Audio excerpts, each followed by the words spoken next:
Nowadays, we see many old people around us who are extremely active and seem to be far from any thought of retirement. In public life, leaders often reach the peak of their greatness and popularity when they are in their 70s or even in their 80s. In many universities or research institutions, renowned intellectuals are allowed to continue indefinitely with their work in positions such as honorary professors or emeritus scientists. In large business houses, there may not be any clear rules for retirement for the top management. It is mainly in the organized sector that people have a prescribed date of retirement. Government employees, workers in public utilities, defense personnel, people in large establishments are all required to call it a day when they attain a certain age. Usually it is around 60 to 65 and is called superannuation as it is related to aging. Employees cease to be on the payroll even if they are happy in their jobs, and employers agree to contribute substantially to their well being with a pension or a lump sum amount. Most people fall in this category and have to face retirement at the prescribed age. Even if the date of retirement is known much in advance, many old people find themselves unprepared for it and enter into an uncomfortable or even traumatic phase of their life.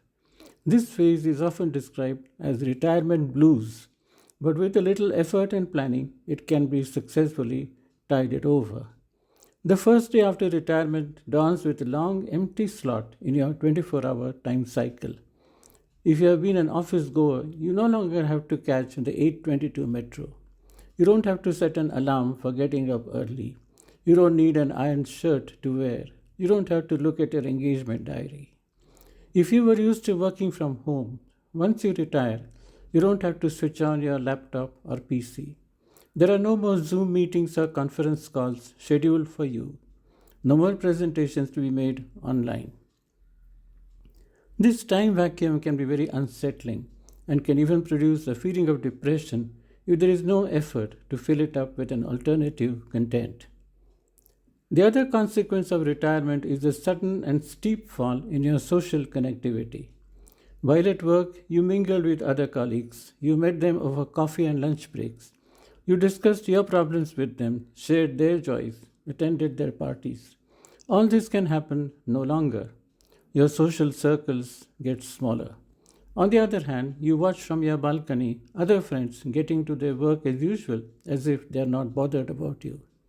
In your own home, other family members may go out on their daily routines as well.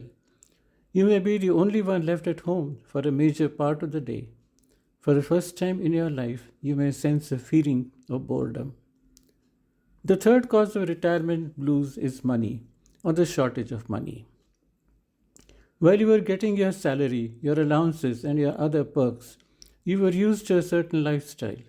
After retirement, you cease getting all that. Even if you begin to draw a monthly pension, it would be just a fraction of what you earned before. This calls for adjustments in your lifestyle.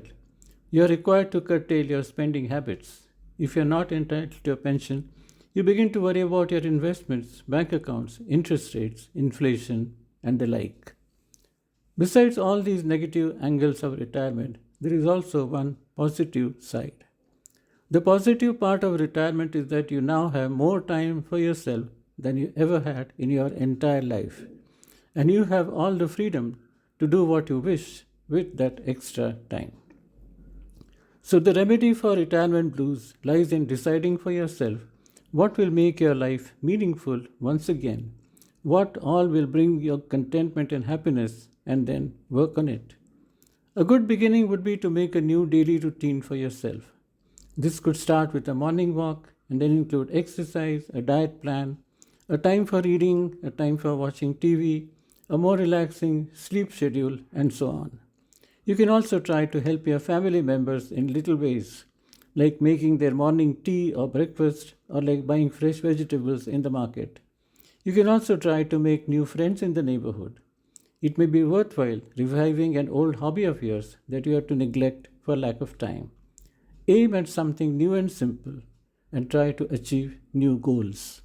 Retirement is a time of transition between a fast, active, and busy life that you have lived all along to slow, relaxed, and comfortable life that awaits you.